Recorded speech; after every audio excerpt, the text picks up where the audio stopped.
இன்னைக்கு என் கூட advocate Nadiya ma'am தான் ஜாயின் பண்ணியிருக்காங்க. அவங்க கிட்ட ஸ்கேம் பத்தி நிறைய விஷயங்கள் கேட்டு தெரிஞ்சுக்க போறோம். வாங்க. வணக்கம் மேம், எப்படி இருக்கீங்க? நல்லா இருக்கு. ஓகே. ஸ்கேம் தமிழ்நாட்டிலையும் சரி இந்தியாவிலும் சரி புதுசு கிடையாது. பீரியட் ஒவ்வொரு ஸ்கேம் வந்து மாறிக்கிட்டே இருக்கும். இப்போ ரீசெண்ட் டேஸ்ல நிறைய ஸ்கேம்ஸ் நடந்துகிட்டு இருக்கு. அதுவும் குறிப்பா பெண்களை மையமா வச்சு நிறைய ஸ்கேம் நடந்துட்டு இருக்கு. அது என்னென்ன ஸ்கேம்ஸ்னு ஃபர்ஸ்ட் சொல்லுங்க மேம். ஃபஸ்ட்டு வந்து இப்போ ரொம்ப இம்பார்ட்டண்ட்டாக எல்லார்கிட்டேயும் பேசப்படுறது, ரொம்ப ஸ்கேம்ஸ் நடக்கிறது என்ன அப்படின்னா, டிஜிட்டல் அரெஸ்ட் அப்படின்னு. டிஜிட்டல் அரெஸ்ட் அப்படிங்கிறது வந்து நம்மளுடைய சட்டத்தில் கிடையாது.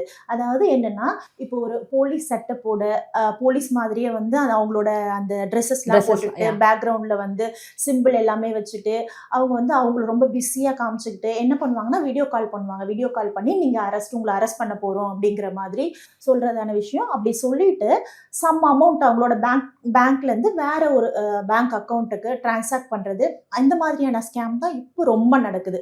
அதாவது இந்த மாதிரியான ஸ்கேம் 2024 மட்டும் நம்ம இந்தியாவில் 110 crores வந்து மக்கள் வந்து லாஸ் பண்ணியிருக்காங்க இந்த மாதிரி ஸ்கேம்ல. 2023 and 24 ரெண்டுத்தையும் சேர்த்து பார்க்கும்போது 500 crores. தமிழ்நாட்டில் மட்டும் 2025ல ஆஸ் பர் மே 2025க்குள்ள 350 கேசஸ் ரிஜிஸ்டர் ஆயிருக்கு. இதுல ரொம்ப முக்கியமான ஒரு கேஸ் அப்படின்னா ரொம்ப இன்ட்ரெஸ்டிங்கா இருக்கும். அந்த கேஸ் என்னன்னா, டெல்லியில ஒரு லேடி, அவங்க வந்து ஓல்ட் ஏஜ் உமன். இவங்க யாரை டார்கெட் பண்ணுவாங்கன்னா, உமன்ஸை and then old age womens மென்ஸுமே டார்கெட் பண்ணுவாங்க. குறிப்பா பெண்களை டார்கெட் பண்றதுக்கு குறிப்பா வந்து பெண்களை வந்து அவங்களுடைய வெப்பன் என்னன்னா பயம். பயத்தை உண்டு பண்ணி அந்த பயத்திலேயே வந்து அவங்களோட பதட்டத்தை உண்டு பண்ணி ட்ராப் பண்ணி உடனே அவங்களோட அமௌண்ட்டை டிரான்சாக்ட் பண்றது. இந்த லேடி வந்து அரௌண்ட் ஒரு 70 இருக்கும் அவங்களுக்கு ஏஜ். மார்னிங் வந்து அவங்களுக்கு ஒரு கால் வருது, ஒரு 9 o'clock போல. 24th May 2024ல ஒரு கால் வருது. இவங்க டெல்லியில இருக்காங்க. வீட்டில் இருக்கும்போது கால் வருது. கால் எடுத்து அட்டன் பண்ணி பேசுறாங்க. பேசும்போது ரெக்கார்டிங் வாய்ஸ், உங்களுடைய மொபைல் நம்பரை பிளாக் பண்ண போறோம் அப்படின்னும் போது இவங்களுக்கு எந்த ஒரு சந்தேகமும் வரல. ஏன்னா அது வந்து ரெக்கார்ட் பண்ண காலா இருக்கு. அப்புறம் அவங்க என்ன பண்றாங்க, கட் பண்ணிட்டு மறுபடியும் அந்த நம்பருக்கு கூப்பிடும்போது ஒரு மெயில் எடுத்து பேசுறாரு. அதாவது உங்களுடைய நம்பரை நாங்க பிளாக் பண்ண போறோம், ஃபோன் நம்பரை. ஏன் எதுக்கு அப்படின்னு கேட்கும்போது, இந்த ஆதார் கார்டை யூஸ் பண்ணி வந்து இன்னொரு சிம் கார்டு வாங்கியிருக்காங்க. அந்த சிம் கார்டை யூஸ் பண்ணி அப்யூசிவ் மெசேஜ் வந்து ஒரு 20 மெம்பர்ஸ்க்கு மேலே அனுப்பியிருக்காங்க. ஃபோட்டோஸ் எல்லாம் வந்து மாப் பண்ணி அசிங்கமான ஃபோட்டோஸ் எல்லாம் அனுப்பியிருக்காங்க. இது வந்து ரொம்ப அஃபென்சிவ். இது அதனால வந்து உங்கள் பேரில் வந்து, ஏன்னா உங்கள் ஆதார் கார்டு தானே யூஸ் பண்ணியிருக்காங்க, அதனால உங்கள் பேரில் நாங்கள் எஃப்ஐஆர் ரெஜிஸ்டர் பண்ண போகிறோம். வித்தின் 2 hours நீங்கள் மும்பை போலீஸ் ஸ்டேஷன் வரணும் அப்படின்னு சொல்கிறாங்க. நான் வந்து டெல்லியில் இருக்கேன், நான் எப்படி மும்பை போலீஸ் ஸ்டேஷனுக்கு வர முடியும் அப்படின்னும் போது, சரி நீங்கள் வெயிட் பண்ணுங்க, நான் வந்து வீடியோ காலில் கனெக்ட் பண்ணுறேன்னு சொல்லிட்டு இவங்க கனெக்ட் பண்ணுறாங்க. மும்பை போலீஸ் ஸ்டேஷன் சொல்லிட்டு அந்த போலீஸ் செட்டப்லேயே ஃபர்ஸ்ட் கேமராவை ஆன் பண்ணும்போது யாருமே அந்த இடத்துல இல்லை. ஃபுல்லாக வந்து அது ஒரு போலீஸ் ஸ்டேஷன் மாதிரியே செட்டப் பண்ணி வச்சிருக்காங்க. இந்த ஒருத்தர் மட்டும் எடுக்கிறாரு இல்லையா, அவர் வந்து அவரே பிஸியாக காமிச்சிக்கிறாரு. அவர் ரொம்ப ஒரு பிஸியான ஒரு போலீஸ் ஆஃபீஸர் மாதிரி காமிச்சிக்கிட்டு அப்போ சொல்கிறாரு, இந்த மாதிரி வந்து உங்களுடைய ஆதார் கார்டை யூஸ் பண்ணி வேற சிம் கார்டு வாங்கி இந்த மாதிரி பண்ணியிருக்காங்க, உங்களுடைய ஆதார் கார்டு தான் யூஸ் பண்ணியிருக்காங்க அப்படின்னும் போது இது அஃபென்ஸ் இல்லையா, நீங்கள் உடனே 2 hours உங்களை நாங்கள் அரெஸ்ட் பண்ண போகிறோம், உங்கள் இடத்துக்கு வந்து அரெஸ்ட் பண்ணிவிடுவோம், அப்படி இல்லைன்னா நீங்கள் நான் எப்படி மும்பைக்கு வர முடியும் 2 hours அப்படின்னு சொல்லிட்டு இவங்க கேட்கும்போது அவர் என்ன பண்ணுறாருன்னா, சரி இருங்க நான் என்ன ஹையர் ஆஃபீஸர் கிட்ட பேசுகிறேன் அப்படின்னு சொல்லிட்டு இவர் போய் ஹையர் ஆஃபீஸர் கிட்ட பேசுகிற மாதிரி அந்த ஒரு செட்டப் பண்ணி, சார் நீங்கள் வேணால் பேசுங்க சார், அவங்க பண்ணலைன்னு சொல்கிறாங்க, தப்பு பண்ணலைன்னு சொல்கிறாங்கன்னு சொல்லிட்டு பேச வச்சுட்டு உடனே ஹையர் ஆஃபீஸர் பேசுகிறாரு.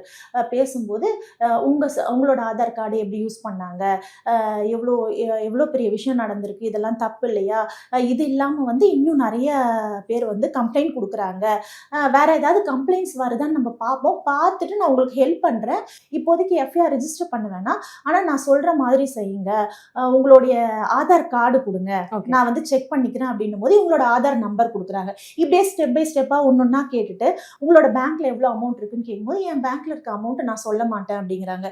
இல்லை நீங்கள் சொல்லி தான் ஆகணும், உடனடியாக வந்து அந்த அக்கௌண்ட்டில் இருக்க அமௌண்ட்டை நான் சொல்கிறேன், இது வந்து கவர்மெண்ட் ப்ரோட்டோக்கால் தான், அதனால நீங்கள் வந்து அந்த அக்கௌண்ட்டுக்கு அனுப்பிடுங்க, அதுக்கப்புறம் நம்ம எதுனாலும் பார்த்துக்கலாம் அப்படின்னு சொன்னோடனே இவங்களும் என்ன பண்ணுறாங்க, 58 lakhs 28 lakhs 2 அக்கௌண்ட் சொல்கிறாங்க, 2 அக்கௌண்ட்லேயும் அனுப்பிடுறாங்க. அவ்வளோதான். இப்போ இவங்களுடைய வேலை என்னன்னா, அந்த டிஜிட்டல் அரெஸ்ட்னும் போது அந்த கன்சர்ன் பர்சனை அந்த வீடியோ கால்லயே வச்சிருக்கணும். என்ன இவங்க என்ன சொல்றாங்கன்னா, நீங்க வந்து இப்போ அரெஸ்ட் ஆயிட்டீங்க, உங்க டோர் எல்லாம் லாக் பண்ணிடுங்க, வேற யாருக்கும் நீங்க கால் பண்ணக்கூடாது, இந்த மாதிரி எல்லாம் சொல்லி பயத்தை பதட்டத்தை உண்டு பண்ணி அந்த அமௌண்ட்டை டிரான்ஸ்ஃபர் பண்ணிடுறாங்க. அதுக்கப்புறம் கம்ப்ளைண்ட் ரைஸ் ஆகி அவங்க வந்து கண்டுபிடிச்சிடுறாங்க. இதே மாதிரி ஒரு 78-80 இயர்ஸ் ஓல்டு ஒரு மென், அவரையும் இதே மாதிரி பண்ணி அவர்கிட்ட ஒரு 2 crores. ஒரு 70-80 ஏஜ் இருக்கவங்க கிட்ட இவ்வளவு அமௌண்ட் இருக்குன்னு அவங்க ஃபர்ஸ்ட் எப்படி மேம் கண்டுபிடிக்கிறாங்க? அது கண்டுபிடிக்கிறாங்க. அதாவது ஒரு சில இப்போ பேங்க் இருக்குல்ல, அந்த பேங்கோட லிங்க் பண்ணிக்கிறது, அன்அஃபிஷியலா அவங்களோட டேட்டாஸ் எடுக்கிறது, அப்படித்தானே எடுக்க முடியும். சம்டைம்ஸ் என்ன பண்றாங்கன்னா, நான் ரிசர்வ் பேங்க்ல இருந்து கால் பண்றேன் அப்படின்னு சொல்றது, இந்த மாதிரியான விஷயங்களும் அவங்க பண்றாங்க. அதே மாதிரி போலீஸ்னும் போது அவங்க வந்து போலீஸ் வந்து நீங்க கால் பண்ணி இந்த அமௌண்ட் டிரான்ஸ்ஃபர் பண்ணுங்க அப்படின்னு சொல்லுவோம். இந்த லேடியும் இதையும் கேட்டிருக்காங்க. அந்த சம்பவத்துல என்னன்னா, நீங்க வந்து என்னோட அக்கௌண்ட்டை ஃப்ரீஸ் பண்ண வேண்டியது தானே அப்படின்னு சொல்லி கேட்டிருக்காங்க. ஏதோ நடந்திருக்கு அப்படிங்கிறீங்க, அக்கௌண்ட்டை ஃப்ரீஸ் பண்ண வேண்டியதானே, ஏன் அமௌண்ட்டை டிரான்ஸ்ஃபர் பண்ண சொல்றீங்கன்னு கேட்கும்போது அவங்களுக்கு இன்னும் கொஞ்சம் அவங்களுக்கு பயத்தை பதட்டத்தை உண்டு பண்ணி, இது கவர்மெண்ட் புரோட்டோகால் தான், அதனால நீங்க போடுங்க, சேஃபா இருக்கும் அப்படின்னு சொல்லிட்டு, என்னன்னா இதுக்கு இடையில நடந்திருக்கு, அவங்க பேசிக்கிட்டே இருக்கும்போது உடனடியாக நீங்க வந்து உங்களோட வாட்ஸ்அப்பை பாருங்க அப்படின்னு சொல்லிட்டு வாட்ஸ்அப்ல அதாவது சீலோட கோர்ட் சிம்பிள் சீலோட உங்களுக்கு அரெஸ்ட் வாரண்ட் அப்படின்னு சுப்ரீம் கோர்ட்ல இருந்து அரெஸ்ட் வாரண்ட் அப்படின்னு சொல்லிட்டு ஒரு வாரண்ட் அனுப்பினோடனே அவங்க இன்னும் பதட்டப்பட்டுட்டாங்க. அதாவது அட்வொகேட்ஸ் லீகலா வந்து எல்லாமே டீல் பண்றவங்களுக்கு இப்படிதான் சிம்பிள் இருக்கும், இந்த சீல் தான் இருக்கும் அப்படிலாம் தெரியும். புதுசா ஒரு பொதுமக்களுக்கு அது தெரியாது. ஐயோ நம்மளுக்கு அரெஸ்ட் வாரண்ட் அனுப்பிட்டாங்களே, டோஸ்ல வந்து அரெஸ்ட் பண்ணிடுவாங்களோ, லோக்கல் போலீஸ் ஸ்டேஷன் இன்ஃபார்ம் பண்ணி அவங்க வந்து அரெஸ்ட் பண்ணிடுவாங்களோ அப்படிங்கிற பதட்டத்துல இந்த அரெஸ்ட் வாரண்ட்டை பார்த்தோன்னே அவங்க இன்னுமே நம்பிட்டு வந்துட்டு அவங்க சொல்ற விஷயத்த செய்யறாங்க. ஓகே, இப்போ வந்து நிறைய பேர் இந்த ஸ்கேம்ஸ்ல மாட்டிக்கிட்டு இருக்காங்க. ஆனால் ஒன்ஸ் அதில் போயிட்டு அவங்க கால் அட்டன் பண்ணி பேசுறாங்கன்னா அதுக்கப்புறம் அவங்களுக்கு அது ஸ்கேம்னு தெரிஞ்சதுக்கப்புறம் எப்படி நம்ம இதுல இருந்து வெளியே வர்றது, எங்க போய் நம்ம வந்து கம்ப்ளைண்ட் பண்றதுன்ற குழப்பம் நிறைய பேர் இருக்கு. அதை பத்தி சொல்லுங்க மேம். எங்க கம்ப்ளைண்ட் பண்ணலாம், அடுத்த ஆக்ஷன் அவங்க என்ன பண்ணலாம்? அதாவது இது ஸ்கேம் அப்படின்னு தெரியும் போது அவங்க என்ன பண்ணலாம்னா, அந்த பதட்டத்தை குறைச்சிட்டு, இப்போ நான் வந்து போலீஸ் ஆஃபீஸர் பேசுறேன் அப்படின்னு சொல்லும்போது உங்க ஐடி கார்டு காட்டுங்க, உங்களோட, ஏன்னா எந்த போலீஸுமே வந்து டிஜிட்டல் அரெஸ்டும் கிடையாது, யாருமே வந்து அமௌண்ட்டை டிரான்சாக்ட் பண்ணுங்கன்னு சொல்லிட்டு ஒரு வீடியோ கால்லயோ ஆடியோ கால்லயோ டிஜிட்டல் அரெஸ்ட் அப்படின்றது தமிழ்நாட்டுல அது கிடையவே கிடையாது.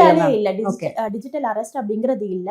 இந்த மாதிரியான விஷயங்கள் நடக்கும்போது உடனே வந்து 1930 அப்படிங்கிற வந்து டோல் ஃப்ரீ நம்பருக்கு கால் பண்ணணும். ஓகே, அந்த நம்பருக்கு கால் பண்ணும்போது என்ன நடந்துச்சோ அதை சொல்லலாம். அது வந்து சைபர் கிரைம் டிபார்ட்மெண்ட்டுக்கு. அப்படி இல்லைன்னா வந்து ஆன்லைன்ல போய் ரிஜிஸ்டர் பண்ணலாம். சப்போஸ் அந்த அவேர்னஸும் நம்மளுக்கு இல்லைன்னா எல்லாருக்குமே தெரியும், 100க்கு கால் பண்ணலாம். 100க்கு கால் பண்ணி இன்ஃபார்ம் பண்ணிடலாம். அதாவது ஆன்லைன்ல வந்து கம்ப்ளைண்ட் கொடுக்கறதோ இல்லை இந்த நம்பருக்கு கால் பண்ணி கம்ப்ளைண்ட் கொடுக்கறதோ இதெல்லாம் நம்ம வித்தின் 2 ஹவர்ஸ்க்குள்ள பண்ணிட்டோம் அப்படின்னா உடனடியாக வந்து அந்த அமௌண்ட் வந்து டிரான்சாக்ட் ஆகாம ஏதாவது ஹோல்ட் பண்றதுக்கான வழிகள் வந்து பார்ப்பாங்க. ரீசெண்டா வந்து தமிழ்நாட்டுல மே மந்த் ஒரு விஷயம் நடந்து 81 lakhs வந்து இந்த மாதிரி இழந்திருக்காங்க.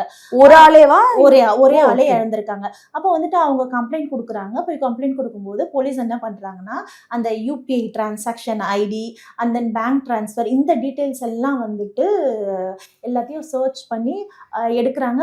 அந்த லேடி வந்து பொள்ளாச்சியில இருக்காங்க.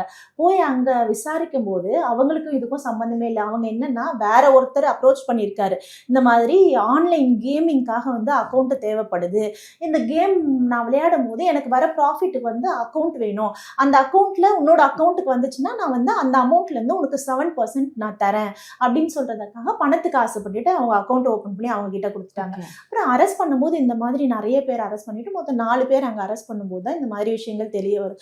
பல பேருக்கு வந்து தெரியறதே கிடையாது. அதாவது இப்போ நம்மளுக்கு காசு அக்கௌண்ட் ஓபன் பண்ணி நம்ம அவங்க கிட்ட கொடுத்தா நம்மளுக்கு வந்து அதுல இருந்து ஏதோ ஒரு அமௌண்ட் வருது அப்படின்னு நம்பி அவங்க கொடுத்துட்றாங்க. பட் அவங்களுமே அதுல அக்யூஸ்டா நல்லடைவில் சேர்க்கப்படுறாங்க. ஓகே, இப்போ நம்ம டிஜிட்டல் ஸ்கேம் அப்படின்னாலே வந்து நம்ம பணம் போயிடுச்சுன்னா ரிட்டர்ன் அதுல இருந்து நம்ம வந்து கேஸ் கொடுத்து அதை வாங்குறதுன்றது ரொம்பவே கஷ்டமான ஒரு காரியம் தான். இப்போ 100ல ஒரு 10 பேருக்கு தான் அமௌண்ட் ரிட்டர்ன் வருமே.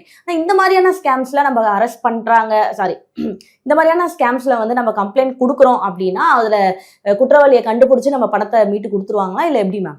அதாவது இப்போ நடந்துருச்சு, இந்த மாதிரி ஒரு விஷயம் நடந்துருச்சு அப்படின்னா வித்தின் 2 ஹவர்ஸ்க்குள்ள அவங்களுக்கு நம்ம சொல்லிட்டோம், சைபர் கிரைம்ல நம்ம இன்ஃபார்ம் பண்ணிட்டோம் அப்படின்னா அவங்களுக்கு ரொம்ப ஈஸியா இருக்கும். அந்த அமௌண்ட்டை வந்து டிரான்சாக்ட் ஆகிறதுக்கு முன்னாடி அவங்க ஸ்டாப் பண்றதுக்கான சான்சஸ் இருக்கு. அப்ப அந்த மாதிரி நேரத்துல வந்து இதுல என்னன்னா அவேர்னஸ் தான் ரொம்ப முக்கியம். இப்ப இந்த ஒரு அவேர்னஸ் இந்த மாதிரி இல்ல, நம்ம வந்து இப்போ ஆன்லைன்ல இருந்து லோன் கொடுக்குறேன்னு சொல்லிட்டு கால் பண்ணுவாங்க. ரீசெண்டா பாத்தீங்கன்னா சென்னையிலேயே ஒரு லேடி வந்துட்டு 15 மெம்பர்ஸ் அவங்களுக்கு கீழே 15 பேரை கால் சென்டர் மாதிரி நடத்தி அவங்களுக்கு எல்லாத்தையும் மந்த்லி 20,000 சேலரி பிளஸ் இன்சென்டிவ். இவங்களுக்கு என்ன வேலைன்னா இவங்களுக்கு கீழே அவங்க வந்து அரௌண்ட் 1.5 crores கிட்ட வந்து ஏமாத்திருக்காங்க. எப்படின்னா கால் பண்ணி உங்களுக்கு லோன் சாங்ஷன் ஆயிருக்கு அப்படின்னு சொல்றது, ஹெச்டிஎஃப்சில இருந்து பேசுறேன், இல்லை அந்த பேங்க் இந்த பேங்க் ஏதாவது ஒன்று சொல்லிட்டு கால் பண்ணிட்டு உங்களுக்கு லோன் சாங்ஷன் ஆயிருக்கு அப்படின்னு சொல்றது.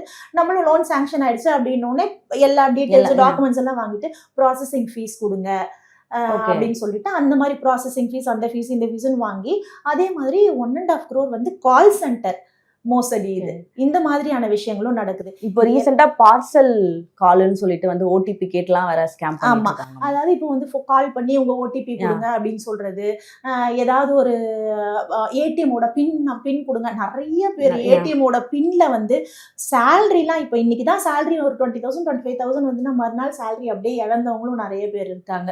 பேங்க்னு நினைச்சிட்டு பேங்க்ல இருந்து கேட்கறாங்கன்னு. அவேர்னஸ் தான் முக்கியம். எப்பவுமே வந்துட்டு இவங்களுடைய வெப்பன் என்னன்னா பதட்டத்தை உண்டு பண்றது, இன்னொன்னு ஆசையை உண்டு பண்றது. அதாவது இப்போ வந்து பாத்தீங்கன்னா மேட்ரிமோனியல் ஸ்கேம்ஸ் இருக்கும். மேட்ரிமோனியல் ஸ்கேம்ஸ்ல என்ன பண்ணுவாங்க, இவங்க ஒரு ஐடி ஃபேக்கா கிரியேட் பண்ணிட்டு ரெக்வஸ்ட் கொடுத்துட்டு 2 பேரும் பேசிப்பாங்க. பேசிட்டு ரொம்ப பாசமா இருக்கிற மாதிரி இருந்துட்டு நான் ஃபாரின்ல இருக்கேன் அப்படின்னு சொல்ல வேண்டியது, சொல்லிட்டு அங்க இருந்து உனக்கு கிஃப்ட் அனுப்புறேன் அப்படின்னு சொல்லிட்டு கிஃப்ட் அனுப்புறேன் அப்படின்னு சொல்லிட்டு அனுப்புற மாதிரி கிரியேட் பண்ணிட்டு அந்த கிஃப்ட்டுக்கு நீ கஸ்டம்ஸ் பே பண்ணணும் அப்படின்னு சொல்றது. அப்புறம் ரொம்ப பாசமா பேசிட்டு எனக்கு எமர்ஜென்சியா பணம் தேவைப்படுது கொடு அப்படின்னு சொல்றது. இந்த மாதிரியான ஸ்கேம்ஸுமே நடக்குது. வேற என்ன, இதை தாண்டி வேற என்னென்ன ஸ்கேம்ஸ்லாம் இப்போ நடந்துட்டு இருக்கு? இதை தாண்டி பாத்தீங்கன்னா இப்போ அதாவது வீட்ல இருந்தே ஒர்க் ஃப்ரம் ஹோம் பண்ணலாம் அப்படின்னு சொல்றது. யூடியூப் சேனல்ஸ் வந்து இது போட்டோஸ் ஏதாவது எடுத்து போடுங்க, இல்ல லிங்க்ஸ் எடுத்து போடுங்க, லைக் ஷேர்ஸ் பண்றது, இந்த மாதிரியான விஷயங்கள்லாம் பண்ணுங்க அப்படின்னு சொல்றது. இன்வெஸ்ட்மெண்ட் ஒரு 5,000 இன்வெஸ்ட் பண்ணுங்க, உங்களுக்கு மந்த்லி வந்து இவ்வளவு வரும் அப்படின்னு சொல்லிட்டு ஃபர்ஸ்ட் இனிஷியலா கம்மி அமௌண்ட்டா இன்வெஸ்ட் பண்ண சொல்லிட்டு இவங்களும் பேமெண்ட்டை கொடுக்கறது. நான் ஒரு ப்ராஜெக்ட் பண்றேன், இதுக்கு இன்வெஸ்ட் பண்ணுங்க, உங்களுக்கு நான் ஃபர்ஸ்ட் வந்து இனிஷியலா ஒரு அதுக்கு உண்மையா நடக்கிற மாதிரியான ப்ராஃபிட்ஸ் கொடுக்கறது. ப்ராஃபிட்ஸ் கொடுத்துட்டு அவங்களுக்கு ஆசையை தூண்டி விட்டு இன்னும் கொஞ்சம் அதிகமா இன்வெஸ்ட் பண்ணீங்கன்னா அதிகமான அமௌண்ட் வரும் அப்படின்னு சொல்லிட்டு இன்வெஸ்ட் பண்ணிட்டு அதுக்கப்புறம் அவங்க அந்த குரூப்பை கலைச்சிடுறது. இந்த மாதிரியான ஸ்கேம்ஸும் நடக்குது. ஓகே மேம், நீங்க சொன்ன நிறைய விஷயங்கள் இப்போ பார்க்குறவங்களுக்கு ஒரு பெரிய அவேர்னஸா இருந்திருக்கும். தொடர்ந்து பேசுவோம் மேம். நன்றி.